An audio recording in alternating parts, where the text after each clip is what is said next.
Good morning everyone. Myself Mansi Saini, faculty of JMC Group of Institution. Today's my topic is diarrhea. So आज हम diarrhoea के बारे में discuss करेंगे। सबसे पहले बात करते हैं डायरिया के इंट्रोडक्शन की। डायरिया होता क्या है? Diarrhoea is a condition characterised by loose watery stool occurring 3 or more times a day is frequently a symptom of gastrointestinal infection. आपने सुना होगा डायरिया क्या होता है, जैसे किसी को लूज मोशन हो जाते हैं, है ना, तो वही हमारा क्या है, टर्म होती है जिसे हम डायरिया बोलते हैं। एक ऐसी कंडीशन होती है जिसे हम कैसे करेक्टराइज करते हैं, जैसे कि कोई बार बार वॉशरूम जा रहा है फ्रेश होने के लिए, तो उसको लूज वाटर स्टूल आ रहा है बार बार, ठीक है, और एक दिन में वो 3 या 3 से ज्यादा बार फ्रेश होने के लिए जाएगा। वो हमारा क्या कहलाता है? डायरिया कहलाता है। ये हमारा जो गैस्ट्रोइंटेस्टाइनल ट्रैक होता है उसमें इन्फेक्शन होने की वजह से डायरिया हो जाता है। नेक्स्ट हम बात करेंगे इसकी डेफिनेशन की। तो diarrhoea is generally defined as having 3 or more loose और watery stool in one day. जैसा कि हमने अभी बताया डायरिया क्या होता है, जनरली हम बोलें तो कोई भी ऐसा पर्सन है अगर वो 3 या 3 से ज्यादा बार क्या करता है, वॉशरूम जाता है फ्रेश होने के लिए, बार बार स्टूल पास आउट करने के लिए जा रहा है, उसे अर्ज फील हो रही है, वो हमारा क्या कहलाएगा? डायरिया कहलाएगा।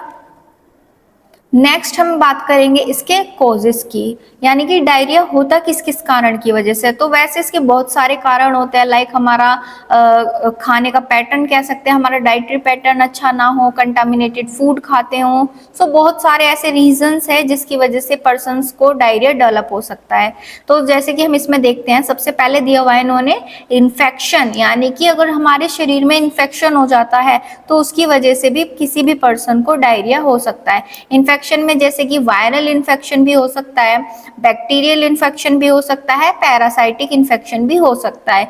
ये सभी क्या होते हैं? हमारे माइक्रो ऑर्गेनिज्म होते हैं, ऐसे सूक्ष्म जीव जो हमें नॉर्मल आंखों से नहीं दिखते, बट अगर ये हमारे फूड में प्रेजेंट है, हमारे वाटर में प्रेजेंट है, तो ये क्या कर सकते हैं? डायरिया क्रिएट कर सकते हैं। अब वो भी तुम्हारे अलग अलग टाइप्स के होते हैं माइक्रो ऑर्गेनिज्म, जैसे वायरस होता है, बैक्टीरिया होता है, फंगस होता है, पैरासाइट होता है, ठीक है। तो इनमें से कोई भी माइक्रो ऑर्गेनिज्म क्या कर सकता है?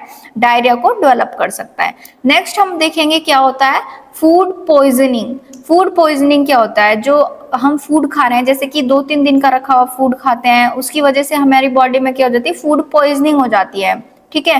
तो एक तरीके से वो हमें क्या कर सकता है? हमारे जीआई ट्रैक्ट को अफेक्ट कर सकता है, इन्फेक्टेड कर सकता है, जिसकी वजह से डायरिया हो सकता है। जैसे कि आजकल का रूटीन बन गया है बाहर का फास्ट फूड खाना, तो वो भी क्या होता है? वो फूड पॉइजनिंग करता है। जैसे कि कुछ मटेरियल बच गया है, कुछ वेजिटेबल बच गई हैं, उसको ओपनली छोड़ देते हैं, उसके कुछ दिन बाद हम उसको अगेन रीयूज कर लेते हैं, वो क्या कर सकता है?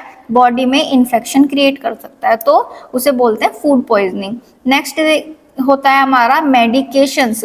जैसे कि अगर हमारी कुछ मेडिकेशंस चल रही है, लाइक ओवर एक्स्ट्रा मेडिकेशन हम ले रहे हैं, लाइक एंटीबायोटिक्स ले रहे हैं, तो हर किसी की body different different action produce करती है। तो कुछ मेडिसिन ऐसी होती हैं, लाइक कुछ एंटीबायोटिक्स ऐसी होती है जिसको ह्यूमन की बॉडी जो है प्रॉपरली अडेप्ट नहीं कर पाती है, मीन्स उसको क्या हो सकता है? उसकी वजह से लूज मोशन हो सकते हैं, जैसे कि हमारी एंटीबायोटिक्स होती हैं, ठीक है। तो डॉक्टर की सलाह से ही हमें मेडिकेशन लेनी चाहिए। अगर हम कुछ मेडिकेशन क्या होते हैं आजकल हम घर पे ही ले लेते हैं, तो वो हमें प्रॉपरली अवॉइड करना चाहिए, ताकि डॉक्टर जो है वो अच्छे से हिस्ट्री कलेक्ट करके देन हमारी बॉडी के अकॉर्डिंग हमको प्रॉपर मेडिकेशन प्रिस्क्राइब करते हैं। अगर हम मेडिकेशंस भी यूज कर रहे हैं तो वो भी एक कारण हो सकता है डायरिया होने का। नेक्स्ट हम देखते हैं फूड इंटॉलरेंस। ऐसा फूड जिसे हमारी बॉडी टॉलरेट ही नहीं कर पा रही है, मीन्स एक तरीके से हमने कुछ खाया, खाने के बाद हमारी बॉडी उसको डाइजेशन में लग जाएगी, लेकिन वो डाइजेस्ट नहीं कर पा रही है। किस तरीके का फूड है जो हमारी बॉडी डाइजेस्ट नहीं कर पा रही? कुछ हार्ड फूड है, या फिर बहुत ही ज्यादा इतना हैवी है कि भाई हमें डाइजेशन में हमारे दिक्कत हो रही है, तो हमारी बॉडी क्या करेगी? उसको टॉलरेट नहीं कर पा रही है, तो वो भी क्या कर सकता है? डायरिया क्रिएट कर सकता है। नेक्स्ट हम बात करेंगे स्ट्रेस और एंजाइटी। जैसे आजकल स्ट्रेस और एंजाइटी क्या है? बहुत ही कॉमन हो चुका है। किसी को किसी चीज का स्ट्रेस है तो किसी को किसी का, स्टूडेंट्स को एग्जाम की एंजाइटी है, स्ट्रेस है ना, एडल्ट्स को अपनी जॉब का, अपने करियर का। सो ऐसी कंडीशन में क्या होता है, जो लोग बाग बहुत ज्यादा ओवर थिंकिंग कर लेते हैं, बहुत ज्यादा स्ट्रेस में चले जाते हैं या फिर बहुत ज्यादा एंजाइटी लेते हैं, तो उन लोगों में क्या हो सकता है, डायरिया हो सकता है। नेक्स्ट हम बात करेंगे साइन एंड सिम्टम्स की, यानी कि इसके लक्षण क्या क्या होते हैं डायरिया के। तो सबसे पहले देखिए लूज वाटरी स्टूल, यानी कि इसमें हमें सबसे पहले मेन एंड कॉमन सिम्टम दिखाई देगा लूज एंड वाटरी स्टूल। जब आप स्टूल पास आउट करने के लिए जाओगे तो आप देखोगे जो स्टूल की क्वांटिटी वो कैसी हो चुकी है, बहुत ज्यादा लूज हो चुकी है, ठीक है। नेक्स्ट हम बात करेंगे एब्डोमिनल क्रैम्प और पेन। जब बार बार कोई पर्सन स्टूल पास आउट करने जाएगा तो उसको डिस्कम्फर्ट भी बहुत ज्यादा होगा, तो ऐसी कंडीशन में और क्या देखने को मिलेगा, पर्सन के जो एब्डोमेन है उसमें दर्द मिलेगा और उसे क्रैम्पिंग हो रही होगी बार बार। जैसे आपने कभी खुद पे भी महसूस किया होगा, बहुत ज्यादा क्रैम्पिंग फील होती है, पेट में दर्द होने लग जाता है, बार बार हमें ऐसा फील होता है कि वॉशरूम जाना है। नेक्स्ट है urgency to have bowel movement, बार बार आपको अर्जेंसी फील हो रही है, आपके माइंड में सिग्नल जा रहा है कि मुझे फिर जाना है। अभी आप होके आई हो, अचानक फिर आपके पेट में दर्द होगा, आपको फिर अर्जेंसी आएगी कि मुझे दोबारा अगेन स्टूल पास आउट करना है। सो वो क्या कहलाता है, urgency to have bowel movement कहलाता है। नेक्स्ट है हमारा नोजिया एंड वोमिटिंग, ठीक है।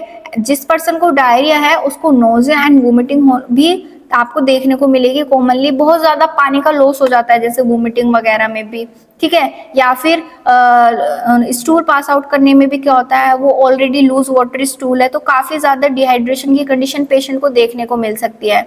नेक्स्ट है फीवर, इन्फेक्शन है तो बॉडी में फीवर भी दिखाई देगा आपको, ठीक है। इन्फेक्शन का मेन सिम्टम होता है हमारा फीवर। इसके अलावा जैसे कि और देख सकते हैं हम सिम्टम्स ऑफ डायरिया में वेट लॉस, अगर डायरिया लंबे समय से चल रहा है आपको, ठीक है, तो धीरे धीरे आप क्या देखोगे, आपका जो वजन है वो कम होता चला जाएगा। इन्फेक्शन है तो फीवर भी देखने को मिलेगा। नेक्स्ट है डिहाइड्रेशन, जैसे मैंने आपको अभी बताया, उसको एक तो वोमिटिंग हो रही है प्लस वाटर स्टूल आ रहा है बार बार, तो पानी की कमी जो है वो शरीर में ऑब्वियसली देखने को मिलेगी। सो डिहाइड्रेशन भी आपको क्या इसमें सिम्टम्स में देखने को मिलेगा। पेशेंट वोमिटिंग कर रहा है, सीवियर पेन है एंड ब्लड। मेन चीज और है एक आपको क्या है, इसमें स्टूल में ब्लड भी दिख सकता है, तो इसमें घबराने वाली बात नहीं है, ये भी एक सिम्टम्स के अंदर ही आता है। डायरिया अगर काफी टाइम से चल रहा है तो उसमें आपको स्टूल के अंदर ब्लड भी देखने को मिल सकता है, या फिर हम इसको प्रॉपरली ट्रीट ना कराएं, डॉक्टर से टाइम टू टाइम मेडिसिन ना लें तो स्टूल में ब्लड देखने की समस्या आपको देखने को मिल सकती है। नेक्स्ट हम बात करेंगे इसके ट्रीटमेंट की। ट्रीटमेंट में हम क्या करते हैं, treatment for diarrhoea aims to address its underline causes and manage symptom this में इन्वॉल्व। सबसे पहले ये बोल रहा है कि जो डायरिया का ट्रीटमेंट है वो उसके अगर हम उसके कारण को ही मैनेज कर लेते हैं, जिसकी वजह से वो हो रहा है उसको पहले ही हम कर लेते हैं, उसके सिम्टम्स को मैनेज कर लेते हैं, तो डायरिया भी क्या है, ठीक हो सकता है। जैसे कि फ्लूइड रिप्लेसमेंट, जैसे आपने सुना भी होगा फ्लूइड रिप्लेसमेंट थेरेपी देते हैं, आईवी ड्रग्स भी दे सकते हैं आईवी थ्रू, ठीक है। इंट्रावीनस फ्लूइड दे सकते हैं पेशेंट को ताकि उसकी बॉडी से जितना भी फ्लूइड लॉस हुआ है उसकी बॉडी उस फ्लूइड को रिकवर कर सके। नेक्स्ट हम क्या देखेंगे, ओरल रिहाइड्रेशन सॉल्यूशन।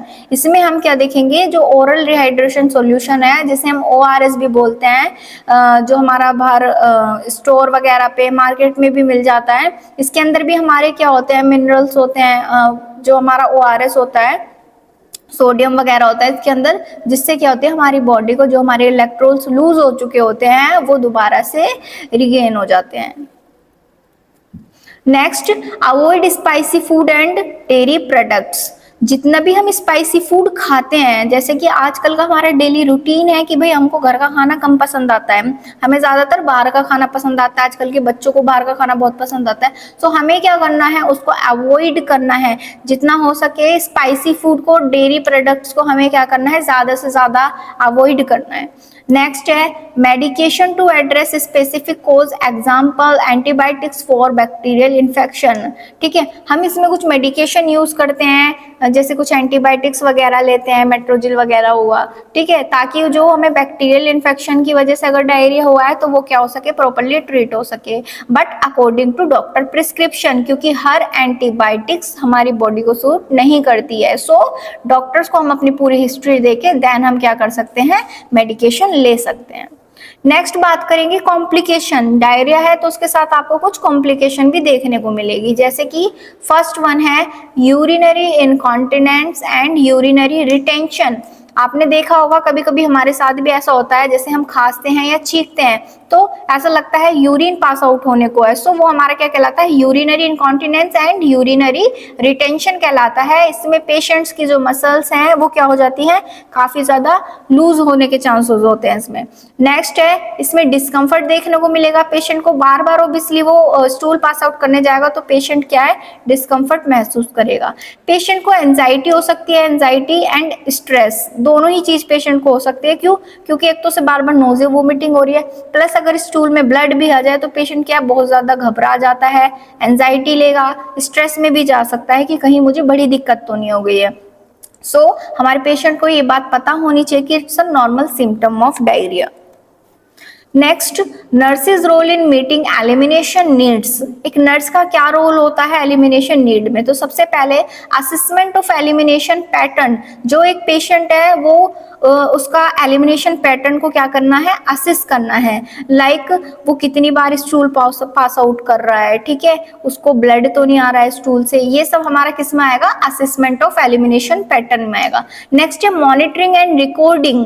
जितना भी हमें डाटा मिलता है हम उसको रिकॉर्ड करते हैं, प्लस हम मॉनिटर भी करते हैं कि पेशेंट को क्या दिक्कत है, वो स्ट्रेस में तो नहीं जा रहा, कितनी बार वो स्टूल पास आउट करने के लिए जा रहा है, कितना उसे डिस्कम्फर्ट हो रहा है, ये सभी हम चीजें देखेंगे। उसके वाइटल साइंस वगैरह भी हमें पता होनी चाहिए, मॉनिटर होने चाहिए। नेक्स्ट है पेशेंट एजुकेशन। हमारा एक मेन रोल और होता है नर्सिस का कि हमें क्या करना है, पेशेंट को हमें हेल्थ एजुकेशन देना होता है। लाइक जैसे हमने भी बताया कि हैवी और स्पाइसी फूड नहीं खाना है, तो वो हमें क्या करना है, पेशेंट को बताना है, ताकि पेशेंट को पता हो कि उसे क्या क्या चीजें अवॉइड करनी है, ताकि वो आने वाले फर्दर टाइम में भी अपने आप को मैनेज कर सके। Implementation of intervention. जैसे कि हम एनसीपी बनाते हैं तो हम उसकी एक प्लानिंग कर लेते हैं ना, हमें पेशेंट के लिए क्या क्या केयर प्रोवाइड करनी है, हमें उसे इस टाइम पे दवाएं देनी है, हमें इस टाइम पे उसे एक अच्छा एनवायरनमेंट देना है, हमें उस टाइम पे से एक ये थेरेपी देनी है, आईवी फ्लूइड थेरेपी देनी है। सो उसको हमें क्या करना है, इम्प्लीमेंट भी करना है। मीन्स जो हमने प्लान किया है उसे पेशेंट के ऊपर अप्लाई भी करना क्या कहलाता है, इम्प्लीमेंटेशन ऑफ इंटरवेंशन कहलाता है। नेक्स्ट है मॉनिटरिंग फॉर कॉम्प्लिकेशन। पेशेंट को कोई कॉम्प्लिकेशन तो नहीं हो रही है, पेशेंट 5 दिन से डायरिया की कंडीशन में है या 3 दिन से डायरिया की कंडीशन में है, तो उसे कुछ और दिक्कत तो नहीं हो रही, लाइक उसका बीपी वगैरह में तो प्रॉब्लम नहीं है, वो एंजाइटी की वजह से बहुत ज़्यादा डिप्रेस तो नहीं हो रहा है। ये सभी चीज़ें भी नर्सिस का वर्क होता है, रिस्पॉन्सिबिलिटी होती है चेक करना। लास्ट हमारा सबसे मेन है डॉक्यूमेंटेशन एंड इवेल्युएशन। पेशेंट को हमने जितनी भी ड्रग्स दी, जो भी चीज़ें उस पर अप्लाई करी, उसको फ्लूइड थेरेपी दी, वो सभी हमें क्या करना होता है, डॉक्यूमेंटेशन करना होता है, प्लस पेशेंट को कितना उससे रिलीफ लगा है ये भी चेक करना होता है, जो कि हमारा क्या कहलाता है, डॉक्यूमेंटेशन एंड इवैल्यूएशन कहलाता है। So thank you. अगर आपको हमारे इस टॉपिक से रिलेटेड कोई भी क्वेरी हो तो आप नीचे कमेंट सेक्शन में हमसे पूछ सकते हैं। Thank you.